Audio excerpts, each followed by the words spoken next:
കഴിഞ്ഞ ലോക്സഭാ തെരഞ്ഞെടുപ്പിൽ NDAക്ക് 366 സീറ്റുകളും ഇന്ത്യ സഖ്യത്തിന് 106 സീറ്റുകളും മറ്റുള്ളവർക്ക് 79 സീറ്റുകളും പ്രവചിച്ച TV9 എന്ന മറാത്ത ചാനൽ, മഹാരാഷ്ട്രയിലുള്ള TV9 എന്ന ചാനൽ മഹാരാഷ്ട്ര നിയമസഭാ ഇലക്ഷൻ്റെ ഒരു സർവേ പുറത്തുവിട്ടിരിക്കുകയാണ്.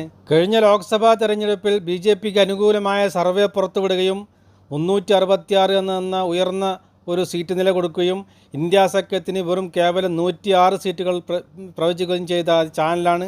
ഇന്ത്യ സഖ്യമാവട്ടെ ഇവർ പ്രവചിച്ചാലും ഇരട്ടിയിൽ കൂടുതൽ സീറ്റുകൾ നേടുകയും ചെയ്തിരുന്നു. ഈ വരുന്ന നിയമസഭാ ഇലക്ഷൻ്റെ സർവേ കണ്ട് BJP തന്നെ ഞെട്ടിയിരിക്കുകയാണ്. ഇവരുടെ കണക്ക് പ്രകാരം കോൺഗ്രസിന് 85 സീറ്റുകൾ വരെയും, NCP ശരത് പവാർ പക്ഷം NCPക്ക് 55 മുതൽ 60 സീറ്റ് വരെയും, ശിവസേന ഉദ്ധവ് താക്കറെ പക്ഷം ശിവസേനയ്ക്ക് 32 മുതൽ 35 സീറ്റ് വരെയും നേടാൻ സാധ്യതയുണ്ടെന്നാണ് TV9 മറാത്തയുടെ കണ്ടെത്തൽ. BJP നേതൃത്വം കൊടുക്കുന്ന മഹാസഖ്യത്തിൽ BJPക്ക് 55 സീറ്റ് വരെയും, ഏകനാഥ് സിന്ധ്യ വിഭാഗം ശിവസേനയ്ക്ക് 33 സീറ്റ് വരെയും, അജിത് പവാർ പക്ഷം NCPക്ക് 18 സീറ്റ് വരെയുമാണ് TV9 സർവേയിൽ പറയുന്നത്.